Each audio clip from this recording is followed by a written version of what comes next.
La decisión de la Fiscalía Especializada de Guatemala de abrir una investigación contra el ministro de Defensa, Iván Velásquez, ha suscitado toda suerte de reacciones, en su gran mayoría a favor de la labor que hizo el entonces director de la CICIG en Guatemala, en temas de corrupción, que tuvieron que ver incluso con tentáculos de esa corrupción que tocaron los más altos estrados del poder en ese país.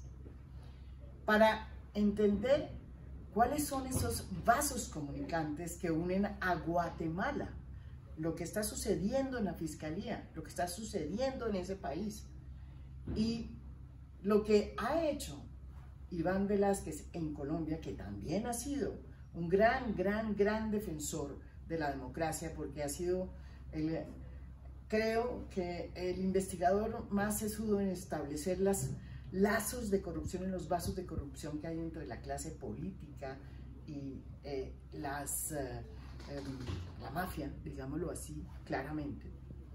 Pues hemos querido invitar a su abogado, que es también su hijo, Víctor Velásquez, su abogado. ¿Desde hace cuántos abogados? Desde el año 2010 lo represento judicialmente. Imagínese. 12 años en la representación.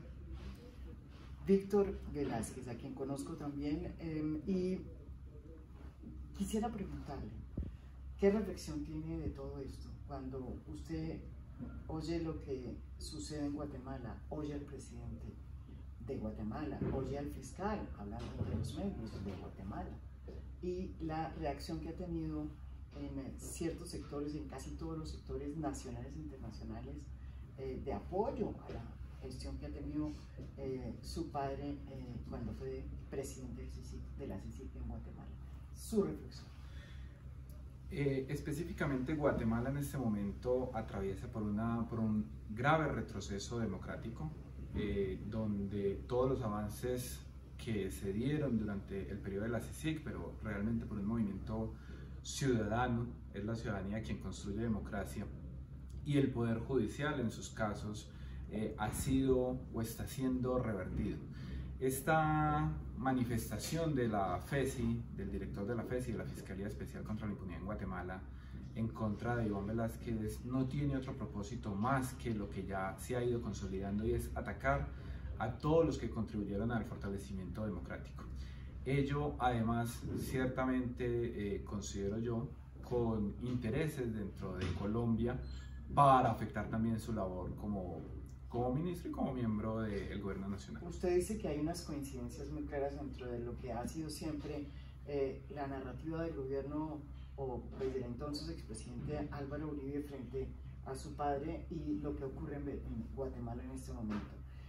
Lo que dice mucha gente en Guatemala es que hay interés en que su padre llegue a la cárcel, y lo que ha dicho usted y lo que el propio, digamos, mundo político ha expresado es que frente a Iván Velásquez pues hay muchísimas reservas, sobre todo desde el punto de vista del centro democrático, y lo quieren también ver metido no precisamente como ministro de Defensa.